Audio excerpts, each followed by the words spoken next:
Hello दोस्तों, स्वागत है आप लोग का हमारे टॉप क्लास ट्यूशन में।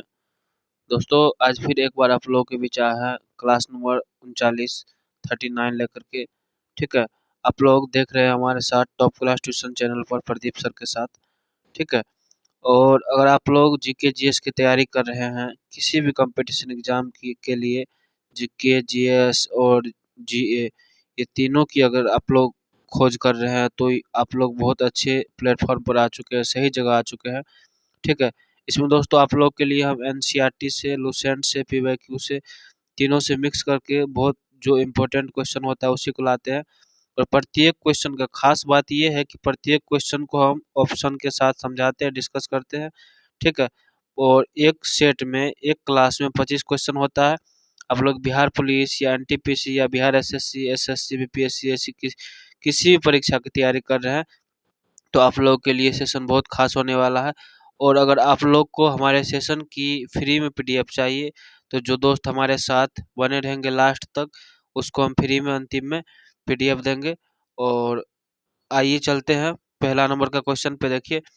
और हाँ, अगर आप लोग जो दोस्त, जो मेरे भाई बहन इस चैनल पर नए आए हैं तो प्लीज़ उनसे एक विनती रहती है कि एक सब्सक्राइब और एक लाइक ज़रूर कर दीजिएगा आप लोगों मेरे चैनल पर आकर के। ठीक है, देखिए पहला नंबर का क्वेश्चन पूछा गया है, इसमें कह रहा है नेररस अर्थात केचुआ तथा हिरुल डनरेरिया रक्त चूसक जिसको कहा जाता है, किस संघ के उदाहरण है? सिलेंड्रेटा, एसके हेमिलिंथिस, एनेलिडा, अर्थोपोडा। तो इसका राइट जवाब क्या हो जाएगा? एनेलिडा। इसके बारे में थोड़ा चर्चा कर लेते हैं। देखिए इसमें क्या कहा गया है कि एनेलिडा संघ के प्राणी खंडित शरीर वाले कोमल जीव होते हैं। जो रक्त चूसक होते हैं और जो केचुआ होते हैं वो खंडित शरीर वाले होते हैं। क्या होते हैं? खंडित शरीर वाले होते हैं और कोमल होते हैं। जैसे नेरिस हो गया, हिरुडिनेल नेरिया हो गया। ठीक है, सिलेंड्रेटा में हाइड्रा व जेलीफिश आते हैं। ऑप्शन में जो दिया हुआ है उसी के अकॉर्डिंग कहा गया है कि जेलीफिश जो आते हैं सिलेंड्रेटा के अंतर्गत आते हैं, और कृमि जो आते हैं एस्के हेलिमेंथिस के अंतर्गत आते हैं। उसके बाद ऑर्थोपोडा में कौन कौन आता है? कीड़ा, मक्खी, झींगा इत्यादि, ये सभी किस में आता है? ऑर्थोपोडा में आता है। ठीक है, आई होप कि आप लोग को ये सेशन अच्छा लग रहा होगा। क्वेश्चन नंबर 2 में देखिए क्या कह रहा है। मानवों में ध्वनि डैश द्वारा उत्पन्न होती है। किसके द्वारा ध्वनि उत्पन्न होती है? तो मानव में जो ध्वनि उत्पन्न होती है वो आपको कंठ के द्वारा उत्पन्न होती है। किसके द्वारा? कंठ के द्वारा। ऑप्शन नंबर बी हो जाएगा आपका राइट जवाब। ठीक, इसके बारे में देखिए क्या कहा गया। ऑप्शन और आंसर के बारे में देख लेते हैं। कंठ, जिसको लिरिक्स में स्वर तंतु होते हैं। क्या होते हैं? इसमें स्वर तंतु होते हैं जो कंपन से ध्वनि उत्पन्न करते हैं। किससे ध्वनि उत्पन्न करते हैं? कंपन से। और बाद बाकी इसके अलावा जो ऑप्शन है ए सी डी में, मतलब बोलने में सहायक होते हैं लेकिन ये ध्वनि उत्पन्न नहीं करते। ए सी डी में किस में देखिए, ए सी डी में क्या क्या है उसको देख लेते हैं। ए सी डी में ए सी डी, ये तीनों जो होते हैं ये बोलने में सहायता करते हैं लेकिन ये ध्वनि उत्पन्न नहीं करते।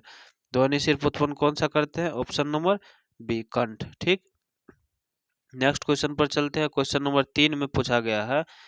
3 का देखिए क्या कहा गया है कि पुरुषों में वाक तंतु लगभग डैश लंबे होते हैं। तो कितने लंबे होते हैं वो? 20 mm लंबे होते हैं। कितने mm? 20 mm लंबे होते हैं। ठीक है, इसके बारे में जानकारी ले लेते हैं, थोड़ा चर्चा कर लेते हैं। देखिए पुरुषों में वाक तंतु की औसत लंबाई लगभग 20 मिमी होती है। कितना? 20 मिलीमीटर। और महिलाओं में यह लगभग 15 मिलीमीटर होता है। कितना? 15, जिससे आवाज इसकी पतली होती है। महिला की जो आवाज पतली होती है, इसकी लंबाई कितनी होती है? 15 mm, इसीलिए इनकी जो होती है आवाज सुरीली और पतली होती है। ठीक है, इंडिका, ट्यूबरोसम, पैंथेरा, लियो, इनमें से शब्द क्या दर्शाते हैं? इनमें से ये सारे सभी शब्द क्या दर्शाते हैं? ये जो तीनों शब्द है, ये तीनों शब्द जो अभी आप लोग के सामने में है, ये तीनों शब्द क्या दर्शाते हैं? तो ये दर्शाते हैं जाति संकेत सूचक शब्द है सारा का सारा। क्या है? जाति संकेत सूचक शब्द है। ठीक, आइए जान लेते हैं इनके बारे में भी। कह रहा है, देखिए ध्यान से, कि इंडिका किसका नाम है? इंडिका है आपको चावल का नाम। ठीक, ट्यूबरोसस किसका नाम है? ये एक आलू का प्रकार है। लियो किसका नाम है? शेर का। ये सभी प्रजातियों को दर्शाता है। उसके बाद द्विनाम पद्धति जिसको कहा जाता है वो वंश प्लस जाति दोनों मिलाकर के द्विनाम पद्धति बनता है। वर्गीय पहचान व्यापक स्तर पर होता है। बहुत सामान्य शब्द है, बहुत सामान्य शब्द है। ठीक, क्वेश्चन नंबर 5 में आते हैं। 5 में पूछा गया है कि क्लोरोफिल युक्त सरल थैलाइड स्वपोषी व द्विआवासीय जीवन वाला जीव कौन सा? द्विआवास जीवन वाला मतलब जो दो जगह रह सकता है। कहाँ पर? द्विआवास का मतलब जो जीव दो जगह रह सकता है, जिसमें क्लोरोफिल है, जो सरल है, जो थैलाइड है, जो स्वपोषी है, उसका क्या नाम है? तो उसका नाम आप लोग को बता दे, उसका नाम है शैवाल। क्या नाम है उसका? शैवाल, एल्गी जिसे इंग्लिश में कहा जाता है। ठीक है, इसके बारे में जानकारी ले लेते हैं। देखिए ध्यान से, शैवाल एल्गी जल व भूमि दोनों जगह पाए जाते हैं। देखिए कहाँ कहाँ? जल व भूमि दोनों जगह पाए जाते हैं, इसीलिए इनको दो जगह रहने वाले जीव भी बोलते हैं। इनमें क्लोरोफिल भी होता है। शैवाल में क्या होता है? क्लोरोफिल भी होता है। ठीक, टेरिडोफाइट उच्च पादप जिसको कहा जाता है। ब्रायोफाइट कोई काई जैसे जीव होते हैं। लिम्फो स्पर्म ऐसा कोई संग मान्य नहीं है। ठीक है, नेक्स्ट क्वेश्चन पर चलते हैं। 6 नंबर का क्वेश्चन में क्या पूछा गया? देखिए, एनेलिड और आर्थ्रोपोड में किस प्रकार की शरीर रचना होती है? किस प्रकार की शरीर रचना होती है? तो ये होती है द्विपार्श्विक शरीर रचना। कौन सा? द्विपार्श्विक शरीर रचना, ऑप्शन नंबर डी। ठीक है, ये क्या होते हैं? इनका शरीर जो होता है बाएं दाएं समान होता है, दोनों तरफ से समान होता है। अरीय समरूपता गोलाकार जीवों में होती है, जैसे हाइड्रा में। टीनोफोर जेली जैसे समुद्री जीव में। किसमें? जेली जैसे समुद्री फिश में। 7 नंबर का क्वेश्चन में पूछा गया है कि रक्त में लाल रक्त कणिकाएं आरबीसी कहाँ पाई जाती है? तो आरबीसी कहाँ पाया जाएगा? लाल रक्त अस्थि मज्जा में, सॉरी, लाल रक्त अस्थि मज्जा किधर है? लाल रक्त अस्थि मज्जा ऑप्शन नंबर बी में है। कहाँ पर है? ऑप्शन नंबर बी, लाल रक्त अस्थि मज्जा। ये जो है लाल रक्त अस्थि मज्जा, इसको शॉर्ट में आरबीसी भी कहा जाता है। ठीक है, डब्ल्यूबीसी प्लेटलेस सभी बनती है। लाल अस्थि मज्जा में ये आरबीसी, डब्ल्यूबीसी और प्लेटलेस ये सभी बनती है। नीली श्वेत काली अस्थि मज्जा का कोई भी वर्ग नहीं है। ये सारे कोई इनमें से कोई भी वर्ग नहीं है। नीली काली और नीली श्वेत और काली। ठीक, 8 नंबर का क्वेश्चन में क्या पूछा गया वो देखिए ध्यान से। 8 नंबर का क्वेश्चन में पूछा गया है कि रक्त में बनने वाले प्राथमिक तंतु को क्या कहते हैं? प्रोटोप्लास्ट, रेटिक्यूलिन, साइटोकेल तंतु। तो इसका राइट जवाब क्या हो जाएगा? रक्त में बनने वाले प्राथमिक तंतु को क्या कहते हैं? बताइएगा आप लोग भी ऑप्शन में पढ़ करके। इसका राइट जवाब क्या हो जाएगा? इसका राइट जवाब हो जाएगा ऑप्शन नंबर बी, रेटिक्यूलिन। रेटिक्यूलिन। ठीक, इसके बारे में थोड़ा चर्चा कर लेते हैं। देखिए, कह रहा है कि रेटिक्यूलिन एक प्रकार का रेशेदार प्रोटीन है। क्या है? रेशेदार प्रोटीन। प्रोटोप्लाज्म कोशिका द्रव्य, साइटोकेल कोशिका विकृति, तंतु सामान्य शब्द है। राइट, नेक्स्ट क्वेश्चन नंबर 9 पे आइए। 9 में कह रहा है कि निम्न में रज्जु के लिए असत्य कथन कौन सा है? रज्जु के लिए असत्य कथन कौन सा है? तो इसका लिए आपको ऑप्शन नंबर बी, क्या हो जाएगा? ऑप्शन नंबर बी इसके लिए राइट जवाब हो जाएगा। ठीक है, इसमें क्या कहा गया? देखिए, यदि हृदय हो तो पृष्ठ भाग में होता है। यदि हृदय हो तो पृष्ठ भाग में होता है। लेकिन इसका जो गलत, ये जवाब गलत, मतलब जवाब सही है लेकिन वो गलत पूछा है तो गलत होगा वो। हृदय रज्जु में पेट की ओर होता है। क्या होता है? पेट की ओर होता है। हृदय रज्जु में पेट की ओर होता है, पेट की पीठ की ओर नहीं होता है। इसमें क्या लिखा हुआ था ऑप्शन सी में? ये पीठ की ओर होता है, लेकिन यहाँ आंसर क्या होना चाहिए? पेट की ओर होना चाहिए। कहाँ की ओर? पेट की ओर होना चाहिए। बाकी सभी कथन सही है। बाकी जो ये कथन है तीनों का तीनों सही है। तीनों में क्या कह रहा है वो देखिए। पृष्ठ रज्जु होती है, ग्रसनी में गिल स्लिट्स होते हैं, गुदा पूछ उपस्थित होती है। गुदा में पूछ उपस्थित होती है। ठीक है, नेक्स्ट चलते हैं क्वेश्चन नंबर 10 में। कह रहा है, इसमें क्या कह रहा है देखिए ध्यान से। इसमें क्या करा देखिए, मानव एक मिनट, मानव वाक यंत्र में कितने वाक तंतु होते हैं?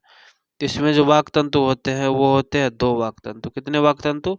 2 वाक तंतु। इसमें क्या क्या होता है देखिए, 2 वोकल कार्ड होते हैं जो ध्वनि निर्माण करते हैं। क्या निर्माण करते हैं? जो ध्वनि निर्माण करते हैं। अन्य विकल्प तथ्यात्मक रूप से क्या है? गलत है। नेक्स्ट क्वेश्चन 11 नंबर पे आते हैं। इसमें पूछा गया है, क्या पूछा गया देखिए,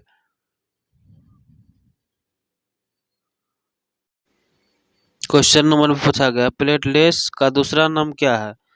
तो इसका राइट जवाब हो जाएगा थ्रोम्बोसाइट। क्या हो जाएगा? थ्रोम्बोसाइट। ठीक। अब इसको इसको चर्चा कर लेते हैं। प्लेटलेट्स का वैज्ञानिक नाम थ्रोम्बोसाइट है, लेकिन ल्यूकोसाइट किसका वैज्ञानिक नाम है? श्वेत रक्त कणिका का, डब्ल्यूबीसी का। और एरिथ्रोसाइट किसका है? लाल रक्त कणिका का, आरबीसी का। ठीक है। नेक्स्ट क्वेश्चन 12 नंबर के क्वेश्चन पे आते हैं। इसमें पूछा गया है, देखिए ध्यान से। इसमें कह रहा है जिन तंतुओं की दिशा केंद्र की ओर, झिल्ली की ओर होती है उन्हें क्या कहते हैं? तो उन्हें मध्य अवधारुक कहते हैं। क्या कहते हैं उन्हें? मध्य अवधारुक कहते हैं। अब इसके बारे में थोड़ा पता करते हैं। देखिए, माइटोटिक स्पिंडल में 2 तरह के माइक्रोट्यूबल होते हैं, इसको मध्य और ध्रुवीय ट्यूबल भी कहते हैं। ठीक है। ए बी सी ये तीनों का तीनों क्या है? ये अधूरा उत्तर है। ऑप्शन जो है अधूरा है। ठीक है, मतलब गलत है। हमें एक ही ऑप्शन से मतलब है, निम्न में से कौन सा द्विस्तरीय डिप्लोप्लास्ट प्राणी संघ नहीं है? तो डिप्लोप्लास्ट कौन सा नहीं है इनमें से? तो इसका राइट जवाब हो जाएगा सिलेंट्रेटा। इसमें क्वेश्चन कर रहा है निम्न से कौन सा द्विस्तरीय डिप्लोप्लास्टिक प्राणी नहीं है? तो इसका राइट जवाब हो जाएगा सिलेंट्रेटा। ये डिप्लोप्लास्टिक प्राणी नहीं है, संघ है। इसमें पूछा गया कौन सा द्विस्तरीय डिप्लोप्लास्टिक प्राणी संघ, ये है। ठीक है। इसके बारे में भी वही बात लिखा हुआ है, जिसमें आपको लिखा गया है कि ये एक्टोडर्म और एक एंडोडर्म इसका एक उदाहरण, दो भ्रूणीय परतें वाली प्रजाति का। ठीक। उन्हें 14 नंबर का क्वेश्चन में क्या पूछा गया देखिए, पोषक तत्वों की अधिकता से शैवाल की अत्यधिक वृद्धि को क्या कहते हैं? शैवाल के अत्यधिक वृद्धि को क्या कहते हैं? तो इसका राइट जवाब हो जाएगा ऑप्शन नंबर डी, यूट्रोफिकेशन। क्या कहते हैं इसको? यूट्रोफिकेशन। ठीक। इसमें भी जान लेते हैं क्या मेन पॉइंट है, आइए देखते हैं। कह रहा है यह जल में पोषक तत्वों जैसे नाइट्रेट फॉस्फेट की अधिकता से शैवाल की नियंत्रित वृद्धि करता है। जैव अपघटन, जीवों का टूटना, परागीकरण, फूलों का प्रक्रिया, शैवाल विस्फोट बोलचाल का शब्द है ये। ठीक है। 15 नंबर का क्वेश्चन में आते हैं। इसमें क्या पूछा गया देखिए, शेर, चीता और बाघ किस वंश में आते हैं? तो ये पेंथेरा में आते हैं। किस में आते हैं? ये पेंथेरा में आते हैं। किसमें? पेंथेरा में आते हैं। ठीक है, राइट। उसके बाद देखिए क्या लिखा गया है, क्या पेंथेरा वंश में शेर आते हैं, बाघ, टाइगर, चीता आते हैं, ये तीनों।